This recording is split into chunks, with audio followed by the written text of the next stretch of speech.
Israel Iran युद्ध अब एक बेहद खतरनाक मोड़ पर आ पहुंचा है। इजराइल के खिलाफ ईरान की कार्रवाई पहले से ही चल रही थी, लेकिन जब अमेरिका ने 22 जून को ईरान पर हमला किया तो पूरी दुनिया में तनाव का स्तर कई गुना बढ़ गया।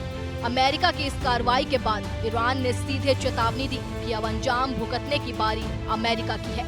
इसी बीच रूस ने भी बयान जारी कर कहा कि अब कई देश ईरान को परमाणु हथियार देने के लिए तैयार है।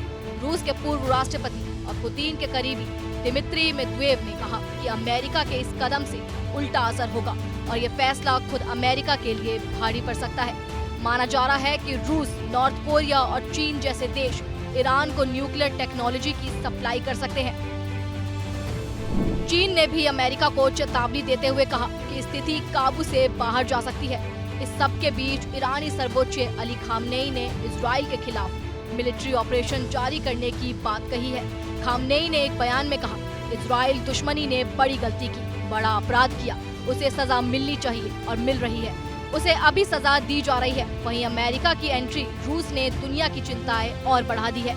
रूस के पूर्व राष्ट्रपति दिमित्री मेदवेदेव ने कहा कि ईरान में हमले करने से अमेरिका को कोई फायदा नहीं होगा, अमेरिका के इन हमलों का उल्टा असर होगा। दिमित्री ने एक्स पर पोस्ट करते हुए दावा किया कि अमेरिका के इस हमले के बाद कई देश ईरान को सीधे अपने परमाणु हथियारों की आपूर्ति करने के लिए तैयार है। बता दें कि दिमित्री को पुतिन का काफी करीबी माना जाता है। माना जा रहा है कि रूस के साथ ही नॉर्थ कोरिया और चीन ईरान को परमाणु हथियार सौंप सकते हैं। इतना ही नहीं, कहा यह भी जा रहा है कि ईरान अब लंबी लड़ाई के लिए खुद को तैयार कर रहा है और इसमें रूस की भूमिका भी देखने को मिल सकती है। 22 जून को अमेरिका के हमले से पहले ही खामनेई ने अमेरिका को आगाह कर दिया था कि इस जंग में शामिल होना उसके लिए बेहद महंगा साबित होगा। लेकिन अब सवाल ये है कि क्या ईरान सीधे अमेरिका को निशाना बनाएगा? अगर ऐसा होता है तो ये युद्ध एक वैश्विक संकट में तब्दील हो सकता है।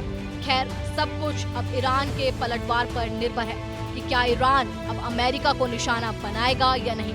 अगर ईरान अमेरिका को निशाना बनाता है तो फिर ये जंग बड़ा खतरनाक मोड़ ले सकती है, क्योंकि अमेरिका पर हमले के बाद नाटो देशों को भी इसमें मजबूरन कूदना होगा।